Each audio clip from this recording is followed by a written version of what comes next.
Sou o professor Rogério Antônio Piccoli, responsável pela disciplina Leitura e Escrita de Textos Filosóficos 2, e estamos aqui na sequência de vídeos. Agora eu vou trazer umas orientações sobre como estruturar um parágrafo argumentativo. Lembrando que o parágrafo argumentativo é o parágrafo central na construção de um texto filosófico. O parágrafo argumentativo ele é composto por determinados elementos, e uma forma da gente compreender esses elementos do parágrafo argumentativo pode ser sintetizado ou pode ser extraído do famoso esquema de Turing para o parágrafo, o esquema argumentativo de Turing. Tá? Então é sobre isso que nós vamos tratar nesse momento, ok? Então, dada a centralidade do parágrafo argumentativo nos textos filosóficos, nessa sessão nós apresentaremos o esquema, o modelo argumentativo proposto originalmente por Stephen Turing num livro intitulado Os Usos do Argumento. E posteriormente ele foi refinado num livro intitulado An Introduction to Reasoning, escrito em parceria com Richard Rick e Alan Yannick. Okay? Então, esse mesmo esquema ele é apresentado nos dois livros e de uma maneira mais refinada nesse último livro, que ainda está em inglês, a gente não tem uma tradução dele ainda, uma introdução ao pensamento, ao raciocínio, né? Mas aqui eu apresentei uma síntese, modificando um pouco os nomes, a tradução dos elementos, porque eu acho que torna um pouco mais acessível ao português, né, tal como nós usamos, e a maneira como nós vemos descrevendo o parágrafo argumentativo, ok? Bom, então, de acordo com esses autores, os elementos característicos de qualquer esquema de argumentação são os seguintes: aquilo que se reivindica, defende ou propõe. Quer dizer, uma ideia principal que você quer reivindicar, defender ou propor, e você vai sustentá-la, ok? Então, por isso que a gente chama de reivindicação. Né? Eu preferi chamar de reivindicação. No texto original, se eu não me engano, é claim, que a tradução literal seria alegação. Né? Então, a alegação principal, a reivindicação principal, o que você quer defender como posição, né? O que você está defendendo, o que você está propondo. É a ideia principal. Em seguida, são os fundamentos dessa reivindicação. Quer dizer, como é que você chega a essa reivindicação? O que você oferece para sustentar essa reivindicação? Tá certo? Você vai oferecer uma série de outras ideias que vão servir de fundamentos para essa reivindicação, mas algumas dessas ideias podem estar associadas, podem ser bons fundamentos, e outras podem não ser bons fundamentos. Então, os fundamentos que você apresenta, eles precisam de certas garantias. Essas garantias são as regras que permitem conectar apropriadamente as reivindicações com os fundamentos delas.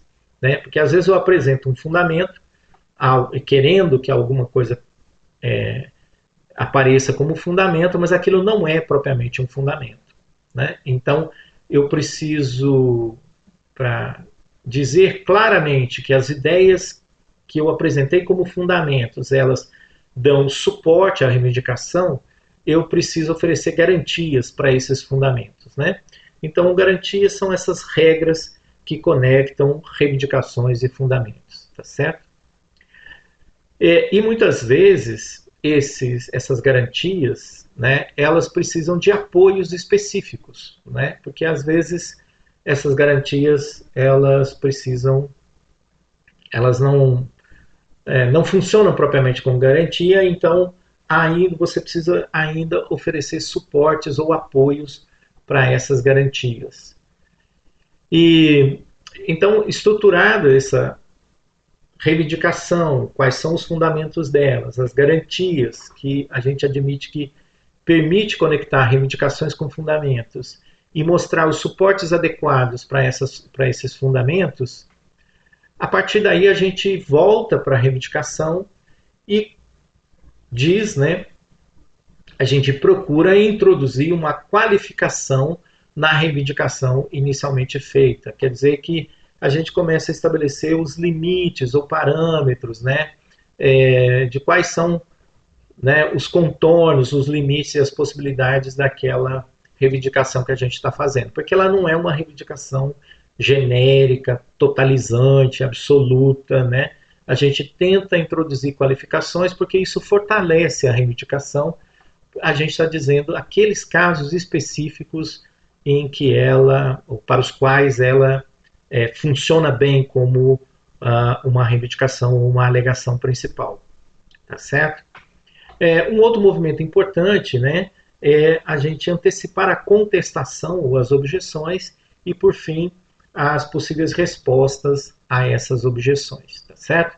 Então, essa é uma estrutura de um parágrafo bem organizado, um parágrafo argumentativo bem organizado, que apresenta e estrutura, né, um parágrafo argumentativo. Em geral, esse parágrafo precisa contar com esses elementos, sobretudo a reivindicação e os fundamentos, eventualmente as garantias dos fundamentos, mas também esses outros elementos que são os suportes ou os apoios das garantias, os qualificadores, em geral a gente qualifica aquilo que a gente está se propondo a defender, e possivelmente antecipando as objeções e as respostas, que não é algo comum numa escrita inicial em filosofia, a antecipação das objeções e respostas, mas é um critério desejado. Okay? Então vamos ver como é que isso funciona, cada um desses elementos. Quando nos engajamos argumentativamente numa discussão, quando problematizamos um assunto, o nosso primeiro movimento é considerar se, em relação àquele problema que levantamos, existe uma solução possível. Caso exista uma solução possível para o problema, nós passamos a considerar como alguma dessas soluções possíveis pode ser defendida. Então, eu tenho um problema, eu tenho um conjunto de posições, eu escolho uma determinada posição, e aí eu, como uma possível resposta para o meu problema, e aí então eu começo a pensar se aquela solução, como ela pode ser defendida, como aquilo que ela reivindica como solução para o problema, ela pode ser defendida. Então, em relação ao caso em questão, reivindicamos um posicionamento e expressamos tal posicionamento por meio de uma proposição que precisa agora ser defendida e sustentada. Né? Nós não simplesmente alegamos. Né? Construir um argumento significa fazer uma alegação e oferecer a sustentação para isso. Então, a alegação inicial nós chamamos de reivindicação. Ela se propõe a ser uma solução para um problema. Por exemplo, considere o problema da responsabilização moral das inteligências artificiais. Alguém pode entender que sim, inteligências artificiais, na medida em que realizam procedimentos de tomada de decisão que são autônomas, podem, em algum sentido, ser consideradas como agentes moralmente responsáveis. Okay? Se numa direção entendemos que não há solução para o problema considerado, ou então, se entendemos noutra direção que sim, há alguma solução, precisamos mostrar por que consideramos um ou outro posicionamento defensável. É hora, então, de mostrar os pontos de partida com base nos quais podemos adotar uma posição e recusar as demais possibilidades. Chamamos esses pontos de partida, que, em princípio, nos assegura a possibilidade de um posicionamento em relação ao problema, de os fundamentos do argumento ou da reivindicação. Certo? Então, seja por uma posição, seja por outra, como solução da questão, do problema, aqueles elementos que eu vou carregar para sustentar que a solução é numa direção ou noutra, né, em favor de uma posição ou em favor de outra posição, são chamados os fundamentos. E a posição que eu assumo é chamada a reivindicação do argumento, ou claim, a alegação principal. Ok? Muito bem. Os fundamentos da reivindicação, então, são os seus pontos de partida, são ideias que, ao menos em princípio, nós podemos assumi-las sem desafiá-las. Elas são constatações que são intuitivamente pouco controversas, polêmicas, eventualmente conhecimento de senso comum, dados científicos, observações, testemunhos, posições reivindicadas e defendidas por outras pessoas, né, que já são de conhecimento. Então, toda reivindicação, que é o ponto de partida do argumento, feita num argumento, requer, então, como ponto de partida, para a sua sustentação, certos fundamentos. E essas alegações pouco problemáticas ou não problematizadas é que são assumidas como sendo os fundamentos. Ok? Então vamos voltar lá para o nosso exemplo da inteligência artificial, se é possível responsabilizá-la ou não, assumindo uma posição e dizendo por quê, quais são os fundamentos dessa posição. Por exemplo, atualmente temos evidências de que os avanços nas inteligências artificiais mostram elaborada capacidade de tomada de decisão autônoma, compreensão de normas éticas básicas e adaptação de comportamento com base no peso em julgamentos morais. Quer dizer, então, aqui a gente está defendendo que é possível responsabilizar as inteligências artificiais ou os sistemas autônomos de inteligências artificiais, por quê? Aí, então, esse porquê introduz os fundamentos, tá certo? Por quê? Porque temos evidências de que os avanços nas inteligências artificiais mostram uma elaborada capacidade de decisão autônoma. Porque temos evidência que as inteligências artificiais mostram uma compreensão de normas éticas básicas. E porque temos evidências de que as inteligências artificiais mostram uma adaptação de comportamento com base no peso de julgamentos morais. Tá certo? Então, pelo menos nós temos pelo menos 3 alegações que são constatações pouco problemáticas, né? A gente assume que isso não, essas informações que estão sendo oferecidas, elas são pouco controversas, por isso que elas funcionam como fundamentos, tá? Para dizer que sistemas guiados por inteligências artificiais eventualmente podem ser responsabilizados, ok? Então, sim, sistemas guiados por inteligências artificiais podem ser responsabilizados moralmente. Por quê? Por 3 razões principais ou por 3 fundamentos, né? Então, essas constatações básicas funcionam como sustentação, fundamento para a ideia de que os sistemas podem ser responsabilizados. Porque eles têm elaborada capacidade de tomada de decisão autônoma, porque eles compreendem normas éticas básicas e porque eles adaptam o seu comportamento em função de julgamentos morais básicos, né? Uma vez, então, feita a reivindicação e selecionados os pontos de partida do argumento, seus fundamentos, precisamos agora examinar se esses fundamentos que foram apresentados como pontos de partida, eles servem mesmo de suporte para a alegação ou reivindicação visada pelo argumento. Então agora nós precisamos mostrar que essas 3 informações selecionadas, elas, como ponto de partida, né, elas legitimamente estão vinculadas à reivindicação principal.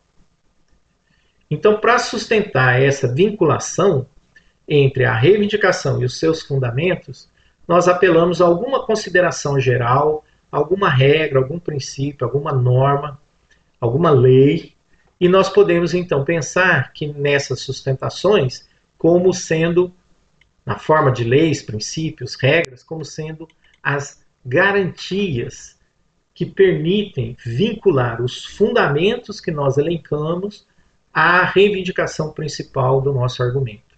Tá? Então, essas regras são aquilo que nos autoriza a sustentar como válida uma conexão entre os fundamentos, aquilo que foi apontado como fundamento, e a reivindicação que está sendo feita. Ok? Então, por que nós podemos sustentar que há uma conexão entre a responsabilização moral das inteligências artificiais e a capacidade decisória autônoma, comportamento moralmente responsivo das inteligências artificiais? Porque nós sabemos que a responsabilidade moral requer alguma capacidade de decisão autônoma e de entendimento ético, inclusive ser capaz de agir conforme as decisões éticas. Então, se essa regra for aceita como a garantia do fundamento, Então eu entendo agora a conexão entre a reivindicação que foi feita e os fundamentos que foram apresentados. Porque nós apresentamos como fundamento capacidade de decisão autônoma, né? Tá aqui, né? A gente pode retomar aqui, certo? Capacidade de tomada de decisão autônoma, compreensão de normas básicas, normas éticas básicas e comportar-se de acordo com o julgamento. Então, toma decisão autônoma, compreende o que é uma norma ética e age em conformidade com um julgamento moral guiado por essas normas. Então, esses três fatos que nós apresentamos, que as inteligências artificiais são capazes de obedecer, digamos, de seguir, né? Eles são fatos relativos a como essas inteligências se comportam no mundo. Esses três fatos, eles são sustentados, digamos assim, eles estão conectados com a reivindicação principal, porque por causa desse princípio aqui, ó, dessa norma, que para a gente responsabilizar moralmente alguém ou alguma entidade, no caso as inteligências artificiais, algumas exigências precisam ser atingidas. Duas em particular, né? A capacidade de tomada de decisão autônoma, e a gente disse que as inteligências artificiais têm essa capacidade, e o entendimento ético. E a gente diz que ele entende o que são as normas, e para mostrar que ele entende o que são as normas, a gente vê que ele toma decisões de acordo com essas normas e age de acordo com essas normas. Então, esse princípio geral, essa regra aqui, é o que permite mostrar que nós sim podemos responsabilizar as inteligências artificiais com base em capacidade de decisão autônoma, com base em entendimento do que são normas éticas básicas e com base no entendimento de agir em conformidade com essas normas. Tá certo? Então aqui a gente viu que há um princípio, uma regra, uma norma que permite, que nos autoriza, porque tem a ver com a definição do conceito de responsabilidade, e essa exigência da definição do conceito de responsabilidade é que nos permite vincular aqueles fatos que nós elencamos como fundamentos à reivindicação que foi feita. Por isso, essa regra que nós formulamos aqui, ela funciona como garantia do fundamento. Essa regra é a garantia de que há uma conexão entre os fundamentos que nós elegemos e a reivindicação que nós fizemos. Ok? E às vezes, para tornar a vinculação entre fundamentos e reivindicação que está sendo defendida, tornar evidente essa vinculação, nós precisamos oferecer suportes. Por quê? Porque dizer que a responsabilidade requer capacidade é uma formulação muito genérica. Então a gente tem que dar um suporte mais específico para isso. As garantias também precisam de suporte. É como se eu perguntasse assim, por que essa declaração aqui é verdadeira? Tá certo? Então a gente oferece informações complementares, tá certo? Que nos permite aceitar que essa regra apresentada aqui, como a regra que valida a conexão entre reivindicação e fundamento, nos permite aceitar que essa regra ela é confiável, né? Então é isso que está sendo dito aqui, tá certo? Neste caso, precisamos oferecer informações complementares a fim de que possamos assumir como confiáveis as regras que oferecemos como garantias para vincular os nossos pontos de partida, os fundamentos, com a reivindicação principal. Chamamos essas informações complementares de suportes ou sustentação dos fundamentos e garantias. Então veja agora, esse aqui é a regra que é a garantia dos fundamentos, tá certo? Agora nós precisamos perguntar qual é o suporte dessa regra. Com base em que nós estamos autorizados a aceitar como confiável ou válida essa regra. Então, e a gente vai... Essa compreensão da argumentação já nos revela que reivindicações muito pretensiosas em abrangência e implicações normalmente demandam um volume considerável de informações e de conhecimento a fim de atendermos às exigências de um argumento proposto. Tá certo? Então, os pontos de partida, os fundamentos, as garantias e complementos. Ok? Quer dizer, então a gente já viu que há uma estrutura mais complexa para o argumento. Certo? Bom, além disso, notamos a necessidade de que as reivindicações sejam formuladas como proposições claras e precisas, sem ambiguidade, sem vagueza. Por exemplo, considera a alegação "a Terra é plana". Terraplanistas reivindicam que a crença de que a Terra é plana é uma crença verdadeira. Podemos nos perguntar quais são os fundamentos dessa reivindicação. E eles alegam principalmente que os nossos sentidos dizem que a Terra é plana e que podemos observar isso olhando a água dos oceanos.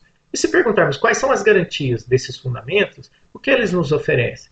Eles nos oferecem a regra, né, esse é o suporte, é a garantia do fundamento, de que não há nada de errado com a nossa percepção direta que nós temos da realidade. Então, o que nós percebemos diretamente deve ser o que é certo. Se insistimos e perguntarmos o que eles oferecem agora como suporte para essa constatação de que aquilo que nós percebemos diretamente deve ser o certo, qual é o suporte da garantia? Né? O que ele está oferecendo como suporte para a gente aceitar que devemos, aquilo que percebemos deve estar certo? Ok? Se insistimos e perguntarmos o que eles oferecem como suporte para a validade dessa regra, que assume a verdade das nossas percepções imediatas, eles podem dizer, por exemplo, é assim que lidamos com as coisas desde sempre.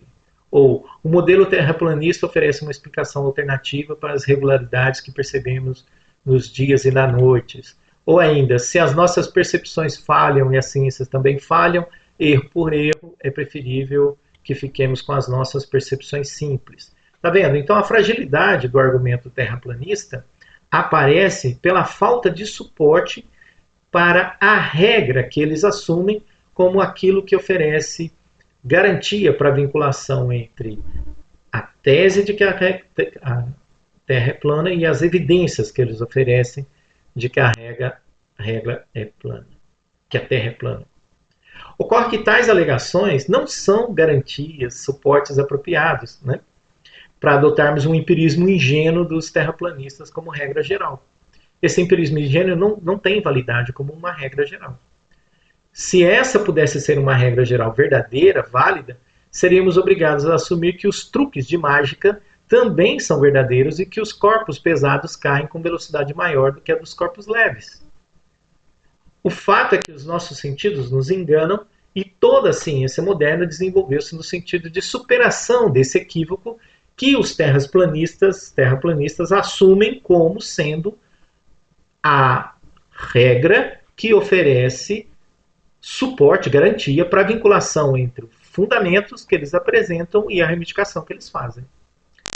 A possibilidade de equívoco da ciência existe, de fato, mas ela é dependente de outras normas que restringem essa possibilidade. Por exemplo, a ciência insiste que um princípio explicativo deve manter coerência com os princípios que explicam outros fenômenos. E as hipóteses devem ser sistematicamente testadas e desafiadas por meio de experimentos. Então, se você pensar, a ciência tem como garantia e suporte um conjunto de regras que são muito mais exigentes do que a garantia que os terraplanistas oferecem.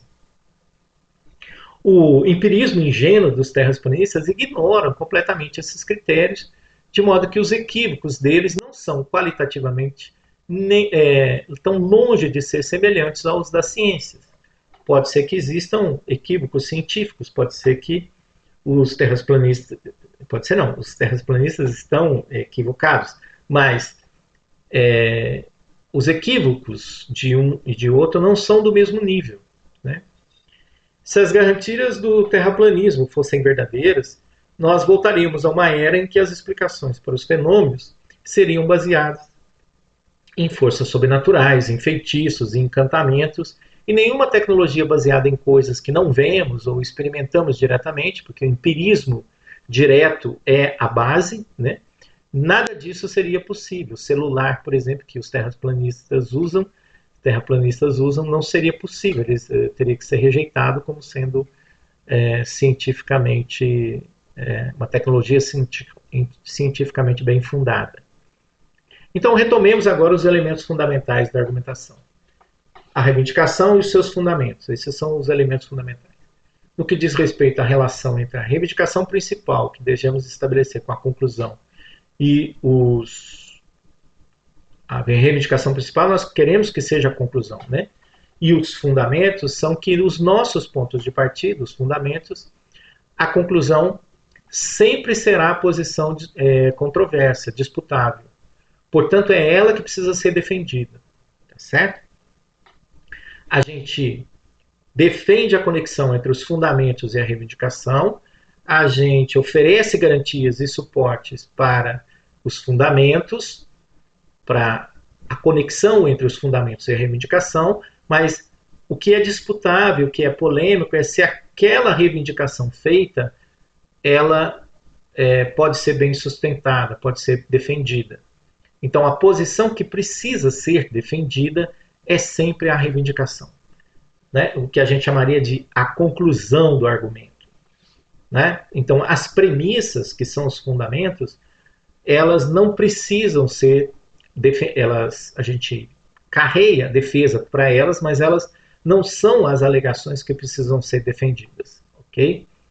Quer dizer, não é disputável que sistemas autônomos, sistemas de inteligência artificial, são capazes de se guiar por noções éticas, de tomar atitudes e realizar decisões éticas simples, tá certo? De serem governados e regidos por normas éticas básicas.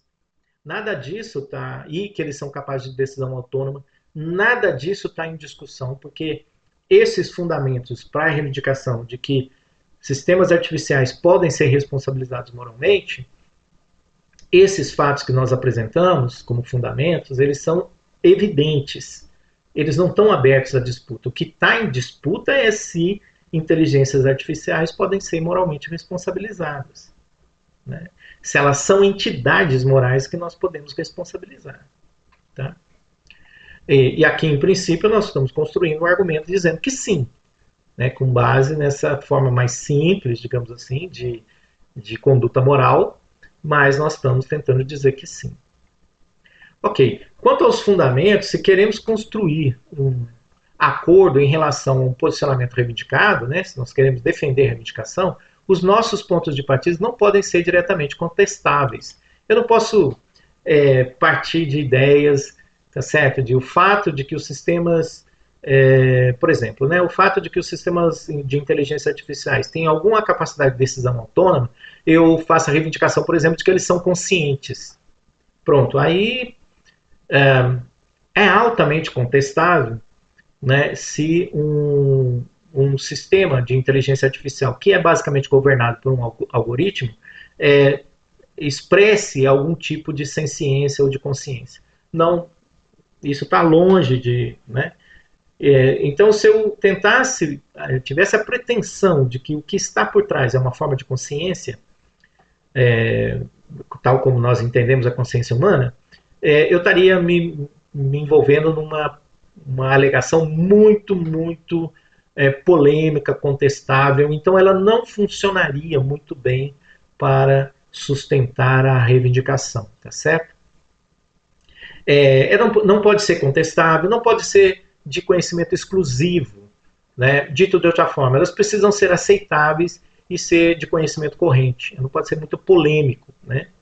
Isso é necessário para o estabelecimento de um terreno comum que nos permite manter o foco na reivindicação principal e não iniciar uma nova disputa perguntando se os fundamentos são apropriados. Na verdade, quando a gente faz crítica e análise de argumentos filosóficos, é isso que a gente faz. A gente começa a problematizar certos fundamentos, pressupostos, que em princípio não são disputados, mas a gente pode problematizá-los e disputá-los, tá certo?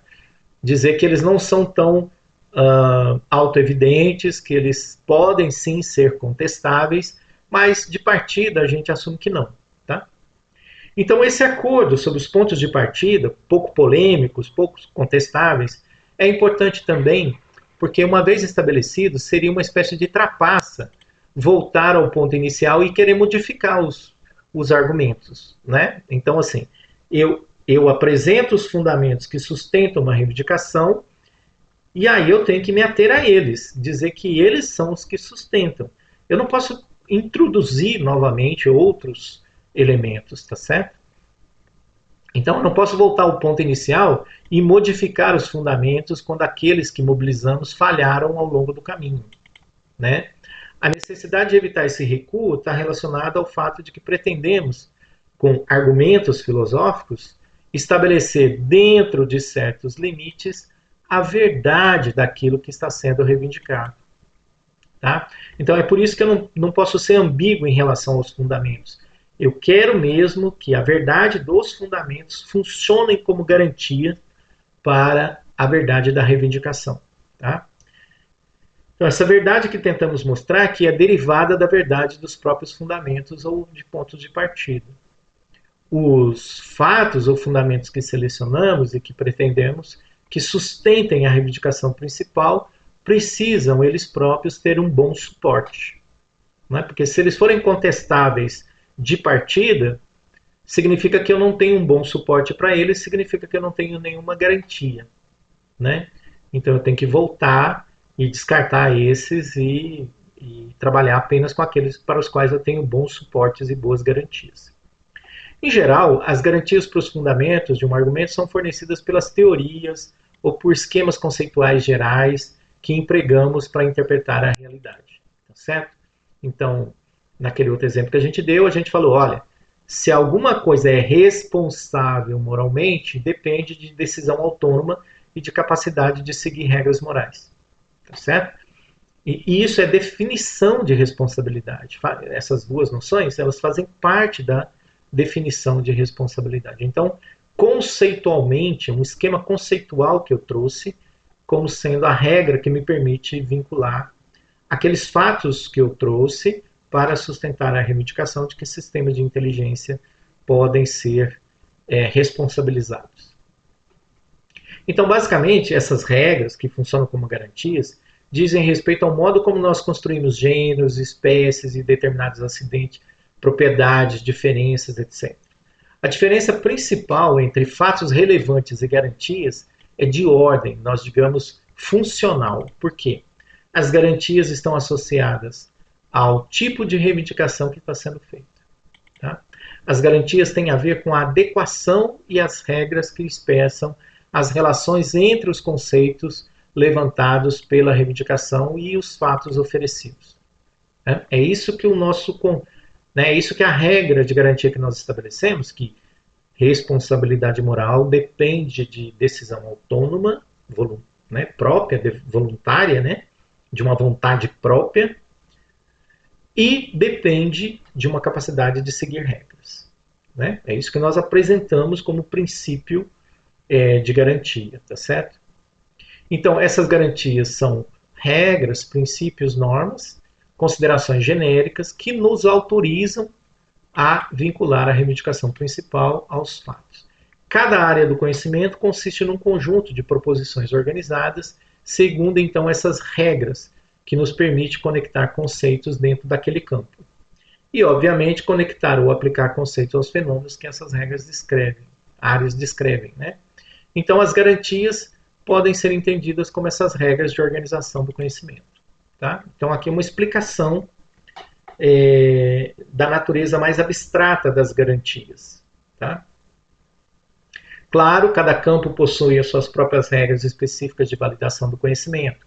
Por exemplo, matemática depende de demonstrações e de provas, na medicina nós precisamos de diagnósticos, nas ciências nós precisamos de observações e experimentos que confirmem, na engenharia nós temos um princípio de otimização, na economia nós falamos de eficiência ou relação custo-benefício, na química nós falamos da interação entre os elementos químicos, etc. Então, as garantias não são válidas por si mesmas. Né? Elas mesmas precisam de certos suportes, elas precisam estar apoiadas por outras considerações que mostrem que elas são garantias pertinentes, elas têm que ser relevantes. Né? Então, chamamos esses elementos que nós trazemos para validar as regras de garantias de suportes da garantia. Então, retomando ao exemplo da responsabilização de inteligências, podemos dizer que apenas sob certas condições específicas podemos responsabilizar inteligências artificiais. Isso indica que nem todas as inteligências artificiais podem ser consideradas moralmente responsáveis, apenas aquelas que atendem a determinados critérios. Tá vendo? Então a gente já qualificou. Não é inteligências artificiais em geral, apenas algumas, aquelas que respondem a certos critérios, e esses critérios nós especificamos. Tá? E às vezes as garantias não são completamente suficientes ou funcionam como suporte, o suporte é frágil, de modo que reivindicar uma posição como necessariamente verdadeira pode soar pretensioso, tá? Porque as garantias não são completamente consistentes, elas podem ser frágeis, elas têm algum tipo de fragilidade, não são regras absolutamente verdadeiras, elas talvez sejam em certos contextos verdadeiras, mas não em outros. Nestes casos, então, nós não dizemos que esses fundamentos necessariamente defendem, sustentam aquela reivindicação. Tá? É recomendável a gente introduzir o que a gente chama de qualificadores. Isso seria para ajustar ou modalizar aquilo que está sendo reivindicado, né, ao peso apropriado das garantias e do suporte das garantias. Né? Quer dizer, se esse peso não é 100%, tá certo? Eu não posso carregar isso para a conclusão, ou seja, para a reivindicação principal. Eu também tenho que relativizar, eu tenho que afrouxar, digamos assim, as exigências da verdade que está sendo alegada. A gente chama isso de modalidade, tá certo? Quer dizer, a gente vai dizer, não é sempre verdadeiro, sob certas condições, aquilo pode ser entendido como verdadeiro. Tá? Normalmente, esses qualificadores são termos como provavelmente, aparentemente, certamente, possivelmente, talvez, ok? São qualificadores, né, que introduzem uma modalidade no critério de verdade que a gente está estabelecendo, ok? Então, o processo de argumentação de Thomas chama a atenção ainda para um fato que é a antecipação da contestação. Né? Uma maneira da gente reformar, defender e garantir um argumento é a gente antecipar as críticas mais triviais, mais básicas, que eventualmente poderiam ser feitas a ele e mostrar que ele é capaz de responder a isso. Então, uma forma de conferir robustez a uma reivindicação é mostrar que ela resiste ao questionamento, ela resiste a contestações, ela resiste às objeções que são levantadas. Por isso, também faz parte do processo de argumentação mostrar tanto a tentativa de contestação, de refutação ou levantamento de objeções, né, os fundamentos disso, suportes e garantias, quanto as respostas às objeções. Por exemplo, contra a posição reivindicada de que faz sentido pensar que inteligências artificiais, sob certas condições, seriam moralmente responsabilizadas, essa posição pode ser contestada pela ideia de que, seja como for, as inteligências artificiais são apenas algoritmos e serão sempre criações humanas. Portanto, quaisquer ações que elas possam dar origem são, em última análise, responsabilidade de quem cria o algoritmo. Pronto. Isso seria uma contestação à ideia de que inteligências são em si mesmas ou por si mesmas responsabilizáveis. Na verdade, não são elas, porque elas são artefatos. É a intenção de quem fez a inteligência que deve ser julgada moralmente. Como é que a gente responderia a essa objeção? Bom, aqui tem uma maneira de responder a objeção e antecipar a resposta à contestação é uma forma da gente fortalecer o argumento. Embora as inteligências sejam inicialmente programadas por humanos, a natureza de alguns, veja a modalização aqui, não são todos os sistemas, alguns sistemas permite que eles aprendam e tomem decisões de forma independente. Ou seja, a capacidade de aprender e tomar decisão que vai além daquilo que está programado. Portanto, não é completamente dependente, não é um artefato completamente dependente da intenção de quem programou. Porque o que ele consegue fazer depois ultrapassa a intenção de quem programou originalmente. Ou seja, sem programação prévia e para além das intenções de seus desenvolvedores.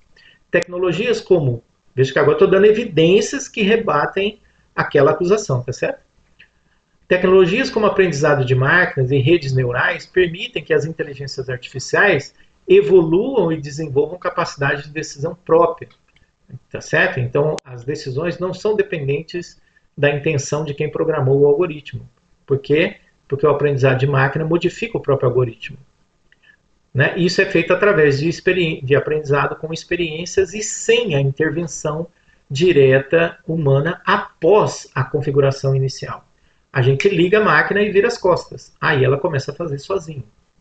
Isso pode envolver, inclusive, a capacidade de ponderar sobre se esse teste é incluído em suas experiências. Então, eles aprendem com as experiências que são disponibilizadas.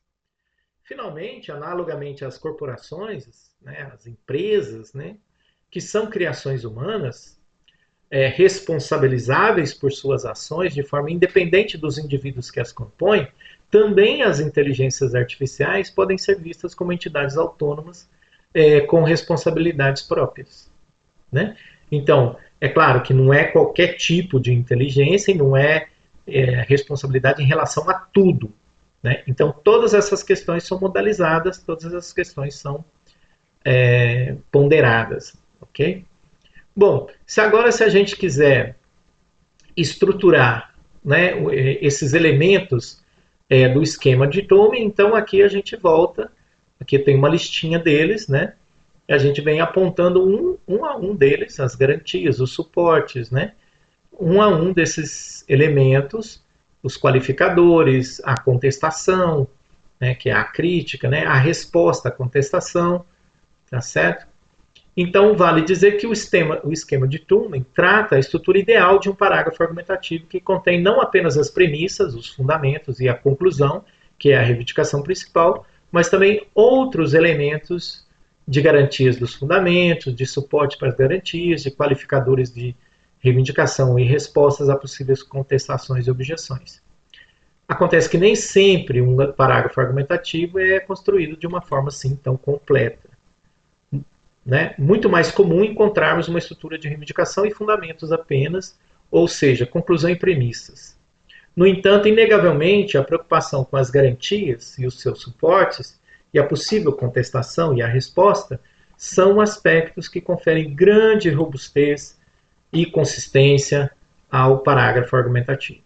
Certo? Então, por isso que a gente recomenda o esquema de Tolman como sendo um modelo padrão de construção de um argumento, de um parágrafo argumentativo filosófico. Tá? Então, aqui está a síntese dessa apresentação. Inteligências artificiais avançadas devem ser consideradas como entidades com responsabilidade moral, essa é a alegação principal, só que aí nós modalizamos ela, sob certas condições específicas. Por quê? Quais são os fundamentos? Visto que os avanços tecnológicos recentes demonstram que algumas, está vendo a qualificação de novo, algumas inteligências artificiais possuem a capacidade de decisão autônoma. Elas podem aprender e adaptar com comportamentos baseados em normas éticas. Ok? Aí um exemplo que vai mostrar que isso é válido, né? Veículos autônomos fazem escolhas em situações de tráfego que refletem julgamentos morais. Eles evitam acidentes e são orientados a preservar vidas. Portanto, o sistema age guiado por regras. Então, trouxe aqui um exemplo porque isso reforça, né? Aí, a regra que é a garantia dos fundamentos. A responsabilidade moral requer a capacidade de decisão autônoma e um entendimento ético, características que são desenvolvidas em certas inteligências artificiais. Tá vendo? Então, essa modalização aqui, em certas, vem para cá, sob certas condições específicas. Tá? Os estudos sobre ética de inteligências artificiais, de desenvolvimento tecnológico, suportam a tese de que algumas formas de inteligência artificial com algoritmos avançados de aprendizado de máquinas e redes neurais, podem desenvolver uma forma simples e mínima de consciência ética baseada ou capacidade de decisão, não precisa chamar de consciência, né? Capacidade de tomada de decisão ética baseada em dados e experiências prévias. Muito provavelmente, inteligências artificiais, tá vendo? Modalização de novo, tá? Inteligências artificiais com certos níveis de autonomia e capacidade de aprendizado ético, que são simples, né? Podem ser consideradas moralmente responsáveis. Então, muito provavelmente, tá vendo a tese principal aqui? Então, ela já foi abrandada, né? Aí, as objeções. Os críticos argumentam que, como criações humanas, a responsabilidade por todas as ações das inteligências artificiais deve recair sobre os seus criadores. Aí, a resposta. Tal visão, no entanto, aqui, né? No entanto, essa visão não leva em conta a evolução da autonomia relativa das inteligências artificiais. Evolução que ultrapassa em muito a programação inicial e faz com que elas se adaptem de maneiras que os programadores não podem mais prever ou controlar. Então elas ganham autonomia em relação à programação original. Embora inteligências artificiais sejam inicialmente programadas por humanos, essa capacidade de aprender de forma independente e tomar decisões sem intervenção direta desafia a noção de que apenas os criadores são responsáveis por elas. Assim como as corporações possuem responsabilidades legais independentes das responsabilidades individuais de seus membros, também as inteligências artificiais avançadas podem ser vistas como agentes autônomos com suas próprias responsabilidades morais. Então, aqui está exemplo de um parágrafo altamente complexo, fortemente estruturado em cima dos elementos do esquema de argumentação de Turing, ok?